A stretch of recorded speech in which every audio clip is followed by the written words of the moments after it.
இது வந்து 2007 தான் இது ஆரம்பிச்சது. ஒரு நாள் எங்க அம்மா குருவியே காணோம் அப்படின்னு ரொம்ப வருத்தப்பட்டு சொல்லிட்டு இருந்தாங்க. அப்போ நான் எதேச்சியா கூகுள் பண்றச்ச ஒரு ஆர்டிக்கல் படிச்சேன், இந்த மாதிரி உலகம் முழுக்கவே சிட்டுக்குருவிகள் வந்து ரொம்ப இன்னும் அழிஞ்சின்னு இருக்கு அப்படின்னு. ஸோ எப்பவுமே நம்மளுக்கு நம்ம மத்தியில் இருக்குச்சுன்னா நம்ம அருமை தெரியாது, அது இல்லாத போதுதான் நம்மளுக்கு அது அருமையே தெரியும். ஸோ நான் வந்து வளரும் போதே வந்து நிறைய குருவி வீட்லயே இருக்கும், வீட்லயே கூடு கட்டும், கார்டன்ல இருக்கும், அப்புறம் கிச்சன்ல இருக்கும், டைனிங் எல்லா இடத்துலயும் இருந்தது. திடீர்னு பார்த்தா காணும் அது. ஸோ அதனால என்னுடைய இன்ட்ரெஸ்ட் கிண்டல் ஆச்சு. ஆரம்பத்தில் வந்து நான் வுட்லனால நெஸ்ட் பண்ணி கொடுத்துருந்தேன்.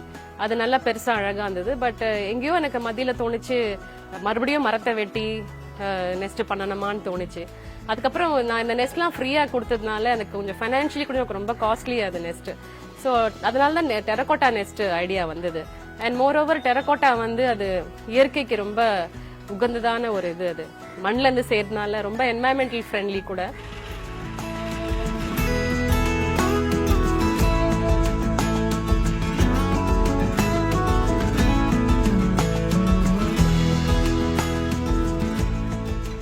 மேடம் வந்துட்டு பார்த்தாங்க சார், இந்த கூண்டு இந்த மாடலில் செஞ்சு கொடுக்க முடியுமான்னு கேட்டிருந்தாங்க.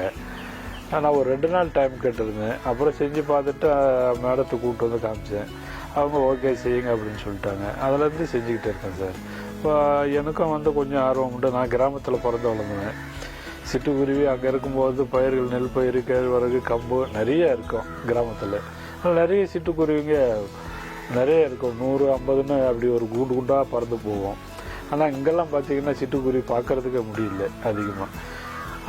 அதுக்காக செஞ்சு கொடுக்கறது எனக்கு ஒரு திருப்தி. அது மேடம் அந்த ஷேப்பை செஞ்சு காமிச்சேன், ஓகே அப்படின்ட்டாங்க.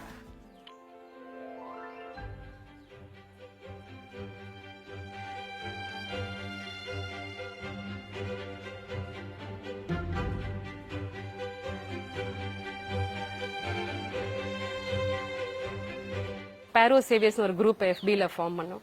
அதுக்கப்புறம் ஸ்பேரோ சேவியர்ஸ் பேஜும் ஒன்று இருக்கு எஃபில. அதுக்கப்புறம் வாட்ஸ்அப் வந்தது.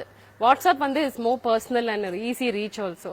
ஸோ 2 இயர்ஸா வாட்ஸ்அப்ல எல்லாருமே இருக்கிறாங்க. On day to day basis நாங்கள் டெய்லி இன்ட்ராக்ட் பண்றோம். எல்லாருக்குமே ஆசை இருக்கும் எப்படி பண்றது அப்படின்றது. இது வந்து குருவி வந்து கேஜ் பண்றதுலாம் கிடையாது. இது வந்து ஒரு சின்ன, பிகாஸ் நம்ம வீடுகள்லாம் முந்தி மாதிரி ஓட்டு வீடுலாம் இல்லை, அது சந்து பொந்துலாம் இருக்கும், அதுல வந்து ப்ரீடிங் எல்லாம் பண்ணும். பட் அந்த மாதிரி ஒரு சூழ்நிலை இல்லாதனால நம்ம இந்த ஆர்டிபிஷியல் நெஸ்ட்டை வந்து நம்ம வீட்டில் ஃபிக்ஸ் பண்றோம். ஃபிக்ஸ் பண்ணீங்கன்னா அதுக்கு ஒரு ப்ரீடிங்க்கு ஒரு இடம் அதுக்கு.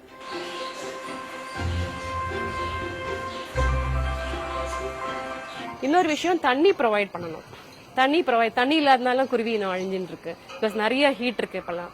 அதுக்கு உணவுக்கு வந்து நம்ம ஒரு உணவொட்டி மாட்டி வைக்கிறதோ இல்லைன்னா டெய்லி தானியங்கள் தூவி விட்டாவே அதுக்கு அது பசி இல்லாம இருக்கும். ஸோ இந்த மாதிரி சூழ்நிலை அமைச்சு கொடுத்தோம்னா கட்டாயமா குருவிகள் நம்ம நெஸ்ட்டை வந்து ஆக்குபை பண்ணும்.